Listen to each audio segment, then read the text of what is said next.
Hello শিক্ষার্থীরা, আশা করি তোমরা খুবই ভালো আছো। 11তম অধ্যায়ে আজকে তৃতীয় ক্লাসে তোমাদেরকে সবাইকে স্বাগত। তৃতীয় ক্লাসে আমরা বিভিন্ন গ্রুপের রাসায়নিক ধর্ম নিয়ে আলোচনা করব। তো চলো আমরা প্রথম গ্রুপ অ্যালকেনের রাসায়নিক ধর্ম নিয়ে আলোচনা করি। অ্যালকেনের রাসায়নিক ধর্ম, অ্যালকেন হচ্ছে ক্লোরিনের সাথে বিক্রিয়া করে আর তোমার হচ্ছে দহন বিক্রিয়া দেয়। শুধুমাত্র এই দুইটা বিক্রিয়াই তোমাদের বইয়ে দেওয়া আছে, এই কারণে এই দুইটা বিক্রিয়া নিয়েই আমরা আলোচনা করব। চলো ক্লোরিনের সাথে বিক্রিয়া, অ্যালকেনের ক্লোরিনের সাথে বিক্রিয়া। অ্যালকেন ক্লোরিনের সাথে দুইভাবে বিক্রিয়া করে, একটা হচ্ছে প্রখর সূর্যালোকে আর একটা হচ্ছে মৃদু সূর্যালোকে। অ্যালকেন ক্লোরিনের সাথে প্রখর সূর্যালোকে বিক্রিয়া করলে অ্যালকেন থেকে সকল হাইড্রোজেন সরে যায়।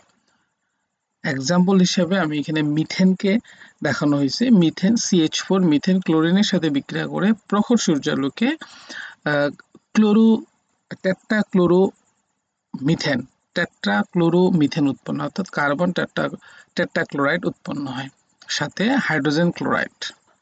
অ্যালকেন ক্লোরিনের সাথে মৃদু সূর্যালোকে বিক্রিয়া করলে যেমন মিথেন ক্লোরিনের সাথে বিক্রিয়া করে ক্লোরোমিথেন উৎপন্ন করে, আবার এই ক্লোরোমিথেন ক্লোরিনের সাথে বিক্রিয়া করে ডাইক্লোরোমিথেন উৎপন্ন করে। অনুরূপভাবে এই ডাইক্লোরোমিথেন ক্লোরিনের সাথে বিক্রিয়া করে ট্রাইক্লোরোমিথেন উৎপন্ন করে, আর সর্বশেষ এই ট্রাইক্লোরোমিথেন ক্লোরিনের সাথে বিক্রিয়া করে টেট্রাক্লোরোমিথেন উৎপন্ন হয়। টেট্রাক্লোরোমিথেন উৎপন্ন, এইখানে আমরা যদি দেখি ট্রাইক্লোরোমিথেন, এই বিক্রিয়ার এই যৌগটিকে একটু মনে রাখবা। এই ট্রাইক্লোরোমিথেন এই যৌগটাকে বলা হয় ক্লোরোফর্ম। আচ্ছা, এরপরে আমরা দেখব দহন বিক্রিয়া। এই অ্যালকেনেরই দহন বিক্রিয়া। অ্যালকেন অক্সিজেনের সাথে বিক্রিয়া করে কার্বন ডাই অক্সাইড এবং জলীয় বাষ্প উৎপন্ন করে, অর্থাৎ পানি উৎপন্ন করে। এই গেল অ্যালকেনের রাসায়নিক ধর্ম। আমরা এখন সবচেয়ে ইম্পর্টেন্ট যে বিষয়, যেটা হচ্ছে অ্যালকিনের রাসায়নিক ধর্ম, এই অ্যালকিনের রাসায়নিক ধর্ম নিয়ে আলোচনা করব।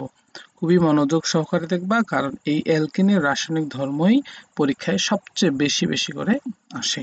তো আমরা দেখি অ্যালকিনের রাসায়নিক ধর্ম হচ্ছে হাইড্রোজেন সংযোজন, এরপরে পানি সংযোজন, এরপরে হচ্ছে তোমার ব্রোমিন সংযোজন, এরপরে হচ্ছে পটাশিয়াম পারম্যাঙ্গানেট দ্বারা জারণ, আরেকটি রয়েছে, সেটা হচ্ছে পলিমারকরণ বিক্রিয়া। এভাবে আমরা পাঁচটি রাসায়নিক ধর্ম দেখব অ্যালকিনের। আমরা প্রথম রাসায়নিক ধর্মে যাই, নাম হচ্ছে হাইড্রোজেন সংযোজন। অ্যালকিন এই হাইড্রোজেনের সাথে সংযোজন বিক্রিয়া করলে অ্যালকেনে রূপান্তরিত হয়। এটা হচ্ছে নিকেল প্রভাবকের উপস্থিতিতে 180 থেকে 200 ডিগ্রি সেলসিয়াস তাপমাত্রায়।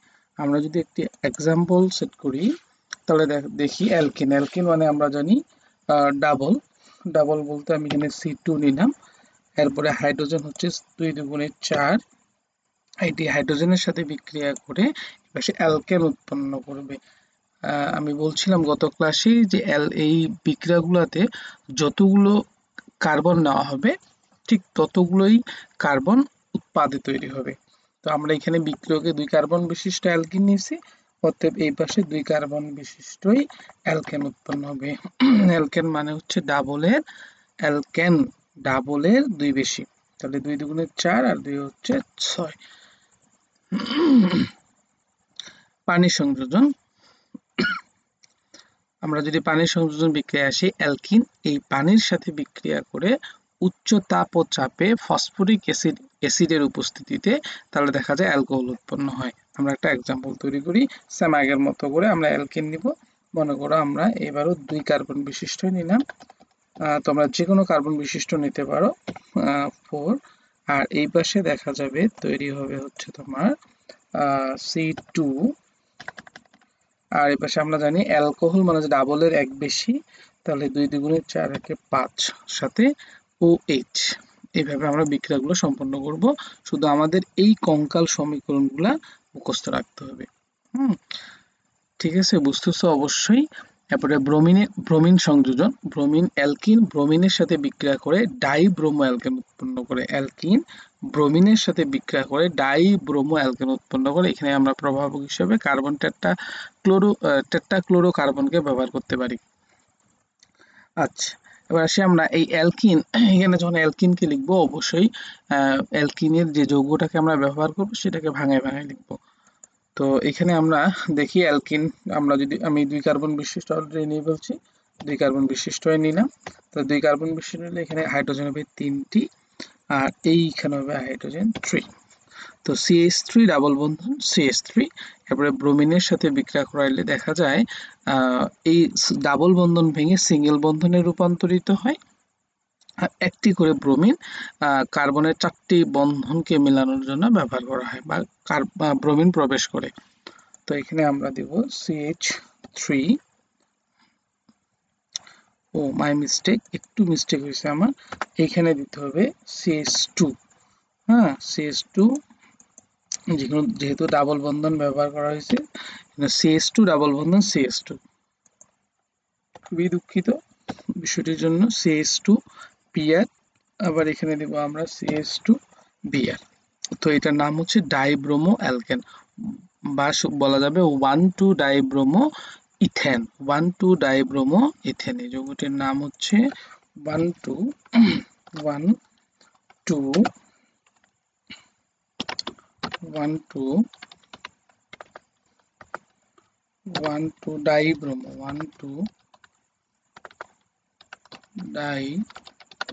ডাইব্রোমো ইথেন, 1,2 ডাইব্রোমো ইথেন, এই যৌগটির নাম হচ্ছে 1,2 ডাইব্রোমো ইথেন। এইভাবে আমরা পটাশিয়াম পারম্যাঙ্গানেট দ্বারা জারণ এই বিক্রিয়াটিকে দেখি একটু। অ্যালকিন, জায়মান অক্সিজেন ক্ষারীয় পটাশিয়াম পারম্যাঙ্গানেট থেকে এই জায়মান অক্সিজেন পাওয়া যায়। আর এই জায়মান অক্সিজেন অ্যালকিনের সাথে বিক্রিয়া করে ডাইঅল অ্যালকেন উৎপন্ন করে। আমি এখানে 2 কার্বন বিশিষ্ট অ্যালকিনকে নিয়েছি, CH2 ডাবল বন্ধন CH2। এইভাবে আমরা জার্মান অক্সিজেনের সাথে বিক্রিয়া করলে দেখা যাবে এই পাশে CH2 ডাবল বন্ধনটি ভেঙে সিঙ্গেল বন্ধনে রূপান্তরিত হয়েছে, আর এইখানে যা ছিল তাই লিখবো আগে, এরপরে দুইটা OH ঢুকবে, এখানে একটা OH, এখানে একটা OH, যার নাম হচ্ছে 1,2 ডাইঅল ইথেন, 1,2 ডাইঅল ইথেন বা ইথিলিন গ্লাইকল, 1,2 ডাইঅল ইথেন নতুবা ইথিলিন গ্লাইকল। এভাবে তোমরা যে কোনো যৌগ লিখতে পারো। এবার আমরা পলিমারকরণ বিক্রিয়া, যদিও এই বিক্রিয়া SSC 2026 যারা পরীক্ষার্থী আছো তাদের জন্য না, এই পার্টটি তোমাদের দেওয়া হয়নি শর্ট সিলেবাসের কারণে। তো তারপরে তোমরা দেখতে পারো এই ইথিন আমরা এখানে ইথিনকে নিয়েছি। ইথিন 100 ATM চাপে 200 ডিগ্রি সেলসিয়াস তাপমাত্রায় সামান্য অক্সিজেন প্রভাবক হিসেবে ব্যবহার করা হলে দেখা যাবে এবার পলিথিন তৈরি হয়। এই অংশটার নাম হচ্ছে পলিথিন। আমরা এইভাবে অ্যালকানের রাসায়নিক ধর্ম দেখব। অ্যালকানের রাসায়নিক ধর্ম সেম, হাইড্রোজেন সংযোজন, পানি সংযোজন, ব্রোমিন সংযোজন, পটাশিয়াম পারম্যাঙ্গানেট দ্বারা জারণ, এর এই 4টি। তো আমরা প্রথমটি আলোচনা করব হাইড্রোজেন সংযোজন। হাইড্রোজেন সংযোজনে অ্যালকাইন হাইড্রোজেনের সাথে বিক্রিয়া করে নিকেল প্রভাবের উপস্থিতিতে 180 থেকে 200 ডিগ্রি সেলসিয়াস তাপমাত্রায় দেখা যায় অ্যালকান উৎপন্ন হয়। অ্যালকাইন, আমরা যদি অ্যালকাইন লিখি, এখানে মনে করো আমি 2 কার্বন বিশিষ্ট অ্যালকাইন লিখলাম C2, তাহলে দেখা যাবে এখানে হবে, আমরা জানি অ্যালকাইন মানে ডাবলের 2 কম, 2 দুগুণে 4, তাহলে 2 বাদ দিলে আবার 2 হচ্ছে হাইড্রোজেন। এই পাশে আমরা লিখব অ্যালকেন।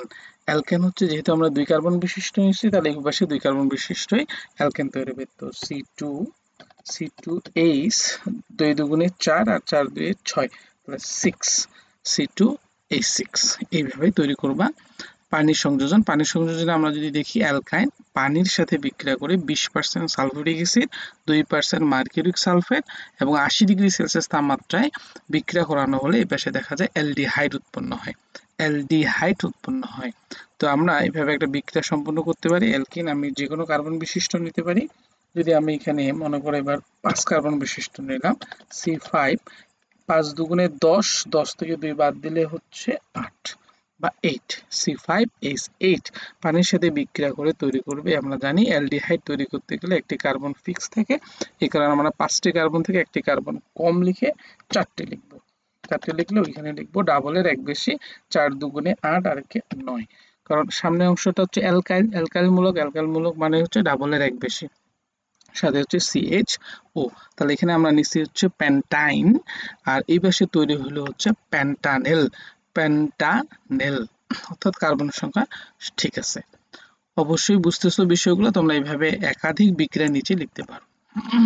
ব্রোমিন সংযোজন, ব্রোমিন সংযোজন অ্যালকাইন ব্রোমিনের সাথে বিক্রিয়া করে টেট্রাব্রোমো অ্যালকেন উৎপন্ন করে। ঠিক আছে, আমরা এক্সাম্পল হিসেবে আসি। আমরা যদি এখানে নিই সিএইচ ট্রিপল বন্ধন সিএইচ, আমরা একটি করে কার্বন নিলাম, ব্রোমিন ব্রোমিন, তারপরে এইখানে আমরা দেখব সিএইচ, সিএইচই থাকবে, আর সাথে থাকতেছে তোমার হচ্ছে Br2। তো ট্রিপল বন্ধন ভেঙে এখানে সিঙ্গেল বন্ধনে রূপান্তরিত হবে এবং দুইটি করে ব্রোমিন প্রবেশ করবে। দুইটি করে ব্রোমিন প্রবেশ করলে যার নাম হচ্ছে, এই যৌগের নাম হচ্ছে 1,2 টেট্রাব্রোমো, 1,2 টেট্রাব্রোমো ইথেন, বা বলতে পারি আমরা টেট্রাব্রোমো ইথেন, টেট্রাব্রোমো ইথেন এই যৌগের নাম। এইভাবে আমরা পরবর্তী বিক্রিয়া আসি, যার নাম হচ্ছে পটাশিয়াম পারম্যাঙ্গানেট দ্বারা জারণ, পটাশিয়াম পারম্যাঙ্গানেট দ্বারা জারণ। অ্যালকাইন এই জায়মান অক্সিজেনের সাথে বিক্রিয়া করে টেট্রাঅল অ্যালকেন উৎপন্ন করে। আচ্ছা, আমরা এখানে একটা এক্সাম্পল সেট করতে পারি। দেখো সিএইচ ট্রিপল বন্ধন সিএইচ জার্মান অক্সিজেন, এই পাশে আমরা তৈরি হবে সিএইচ ওএইচ, এখানে ট্রিপল বন্ধন ভেঙে সিঙ্গেল বন্ধন হবে এবং দুইটি করে ওএইচ প্রবেশ করবে। তো এইভাবে প্রবেশ করছে, যার নাম হচ্ছে বলো টেট্রাঅল ইথেন, টেট্রাঅল ইথেন। এভাবে আমরা দেখবো অ্যালকোহলের রাসায়নিক ধর্ম। অ্যালকোহল দহন বিক্রিয়া দেয়, জারণ বিক্রিয়া অ্যাস্টার তৈরি এবং ইথার তৈরি করে থাকে। আমরা অ্যালকোহলের রাসায়নিক ধর্মগুলো বইয়ে না দেওয়ার কারণে, বইয়ে যেহেতু দেওয়া নাই, এই কারণে আমরা এখানে কোনো আলোচনা করে নেই। আমরা পরবর্তী ক্লাস নেওয়া হলে এইগুলো নিয়ে আলোচনা করা হবে বিস্তারিত। অ্যালডিহাইডের রাসায়নিক ধর্ম হচ্ছে অম্লীয় ধর্ম এবং অ্যাস্টার তৈরি। এরপরে জৈব অ্যাসিড বা ফ্যাটি অ্যাসিডের রাসায়নিক ধর্ম হচ্ছে অম্লীয় ধর্ম, এটা বইয়ে দেওয়া আছে। এই কারণে এটা বিষয় নিয়ে একটু আলোচনা করা হচ্ছে যে ফ্যাটি অ্যাসিড সোডিয়াম হাইড্রোক্সাইডের সাথে বিক্রিয়া করে লবণ এবং পানি উৎপন্ন করে। ঠিক আছে, যেহেতু আমরা জানি অ্যাসিড ক্ষারের সাথে বিক্রিয়া করে লবণ ও পানি উৎপন্ন করে, আর এখানে এই জৈব অ্যাসিড বা ফ্যাটি অ্যাসিড সোডিয়াম হাইড্রোক্সাইড একটি ক্ষার জাতীয় পদার্থ, এর সাথে বিক্রিয়া করে লবণ ও পানি উৎপন্ন করতেছে। এই কারণে একে আমরা বলতেছি এটি অম্ল ধর্ম আছে। তো এই গেল এদের রাসায়নিক ধর্ম, 6টি গ্রুপের রাসায়নিক ধর্ম নিয়ে আলোচনা। আমরা এই রাসায়নিক ধর্মের বিষয়ে কয়েকটি প্রশ্ন না পড়লেই না, যেগুলো খুবই গুরুত্বপূর্ণ, যেগুলো পরীক্ষায় বারবার আসে। তো আমরা একটু দেখে নিই তাড়াতাড়ি। বলছে প্রশ্ন 1 নাম্বার, ইথানোয়িক অ্যাসিড একটি অ্যাসিড, সেটি ব্যাখ্যা করো। এভাবে প্রশ্ন আসতে পারে, নতুবা এখানে সংকেতটি ব্যবহার করা হইতে পারে যে CH3COOH একটি অ্যাসিড, ব্যাখ্যা করো। তখন আমাদের বলতে হবে যে CH3COOH একটি অ্যাসিড যার নাম ইথানোয়িক অ্যাসিড, নিম্নে তা ব্যাখ্যা করা হলো। এভাবে আমরা 2-3টা এক্সাম্পল সেট করব, ডিপেন্ড করবে প্রশ্নটি 3 মার্কের জন্য না 2 মার্কের জন্য না 4 মার্কের জন্য। যদি 3 মার্কের জন্য তো মিনিমাম 3টা, অবশ্যই 3টে ধর্ম দিবা অ্যাসিডের ধর্ম। যদি 4 মার্কের জন্য হয় তো 4টা ধর্মই দিবা। তো দেখি ধর্মগুলো কি কি দেওয়া আছে, অবশ্যই ভালো করে একটু মনোযোগ দিয়ে দেখবা, বাসায় অবশ্যই প্র্যাকটিস করবা। বলছে অ্যাসিড জলীয় দ্রবণে হাইড্রোজেন আয়ন উৎপন্ন করে। আমরা একটু অ্যাসিডের বৈশিষ্ট্য দেখি যে অ্যাসিড জলীয় দ্রবণে হাইড্রোজেন আয়ন উৎপন্ন করে। তাহলে এই ইথানোয়িক অ্যাসিড ও জলীয় দ্রবণে হাইড্রোজেন আয়ন উৎপন্ন করে। ঠিক আছে, অতএব এটি একটি অ্যাসিড। অনুরূপভাবে আমরা আরেকটি ধর্মে যাই, অ্যাসিড জলীয় দ্রবণে নীল লিটমাসকে লাল করে। এই ইথানোয়িক অ্যাসিডও নীল লিটমাসের সাথে বিক্রিয়া করে লাল লিটমাসে পরিণত করে, অর্থাৎ নীল লিটমাস লাল লিটমাসে পরিণত হয়। এইভাবে অ্যাসিড ধাতুর সাথে বিক্রিয়া করে হাইড্রোজেন গ্যাস নির্গত করে। আমরা যদি দেখি একটি বিক্রিয়া, এখানে আমরা লিখছি ইথানোয়িক অ্যাসিড, এখানে আমরা সোডিয়ামকেও ব্যবহার করতে পারি, আবার ম্যাগনেসিয়ামকেও ব্যবহার করতে পারি। যে কোনো একটি ব্যবহার করব, ব্যবহার করলে দেখা যাবে তৈরি হবে সোডিয়াম ইথানোয়েট, যেটি একটি লবণ, আর সাথে তৈরি করতেছে হাইড্রোজেন গ্যাস। অনুরূপভাবে আমরা দেখি অ্যাসিড ধাতব বাইকার্বনেটের সাথে বিক্রিয়া করে কার্বন ডাই অক্সাইড গ্যাস তৈরি করে।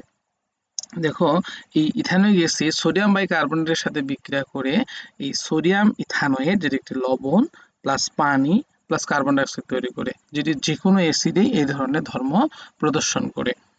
ঠিক আছে, যেহেতু আমরা তার সর্বশেষ একটি কথা বলবো যে উপরোক্ত আলোচনা থেকে বলা যায় যে ইথানোয়িক অ্যাসিড একটি অ্যাসিড, নতুবা CH3COOH একটি অ্যাসিড। আশা করি বিষয়টি অবশ্যই বুঝতে পারছো। পরবর্তী প্রশ্নে আসি।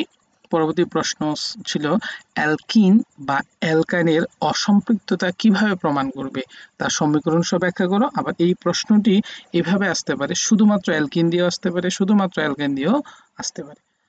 হ্যাঁ, আমি আলোচনার সুবিধার্থে দুইটি বিষয় একসাথেই লিখে দিছি। পরবর্তী এই প্রশ্নটা আবার এভাবে হইতে পারে, ইথিন বা ইথাইনের অসম্পৃক্ততা কিভাবে প্রমাণ করবে, তার সমীকরণ সহ ব্যাখ্যা করো। অথবা ইথিন বা ইথাইন অসম্পৃক্ত হাইড্রোকার্বন পরীক্ষার সাহায্যে কিভাবে প্রমাণ করা হয় তা ব্যাখ্যা করো। সরি, এখানে প্রশ্ন কিভাবে প্রমাণ করা যায়, কিভাবে প্রমাণ করা যায় তা ব্যাখ্যা করো। তো এই প্রশ্নটি বিভিন্নভাবে আসতে পারে, তবে দুইটি থাকবে না, যে কোনো একটা, হয় ইথিন নতুবা ইথাইন, নতুবা এখানে বলতে পারে অ্যালকিন, নতুবা বলতে পারে অ্যালকাইন। তো আমি এখানে দুইটিরই ব্যাখ্যা দেওয়ার চেষ্টা করছি। দেখো, বলতে হবে উত্তরে যে অ্যালকিন বা অ্যালকাইন, হয় অ্যালকিন নতুবা অ্যালকাইন, যেটা বলবে সেটাই তোমরা অ্যান্সারে বলবা। অ্যালকিন বা অ্যালকাইন অসম্পৃক্ত হাইড্রোকার্বন, তার নিম্নে পরীক্ষার মাধ্যমে প্রমাণ করা হলো। এখানে যদি অ্যালকিন না দিয়ে নাম দিত ইথিন, তাহলে আমরা এখানে বলতাম ইথিন অসম্পৃক্ত হাইড্রোকার্বন, তার নিম্নে পরীক্ষার মাধ্যমে প্রমাণ করা হলো। আবার যদি বলতো ইথাইন, ইথাইনের অসম্পৃক্ততা কিভাবে প্রমাণ করবে, তাহলে আমরা বলতাম এখানে ইথাইন অসম্পৃক্ত হাইড্রোকার্বন, তার নিম্নে পরীক্ষার মাধ্যমে প্রমাণ করা হলো। একটা আমার বিক্রিয়া দিতে হবে ব্রোমিন দ্রবণ পরীক্ষা।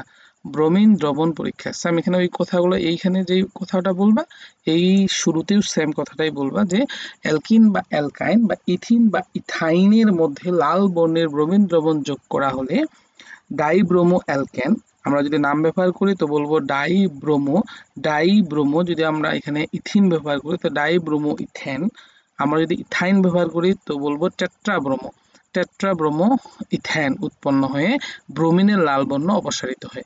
নিম্নে বিক্রিয়াটি দেওয়া হলো। আমরা এখানে একটা এক্সাম্পল সেট করব, যে এক্সাম্পলগুলো আমরা পরবর্তী রাসায়নিক পূর্বের রাসায়নিক ধর্মগুলো আলোচনার সময় দেখেছি।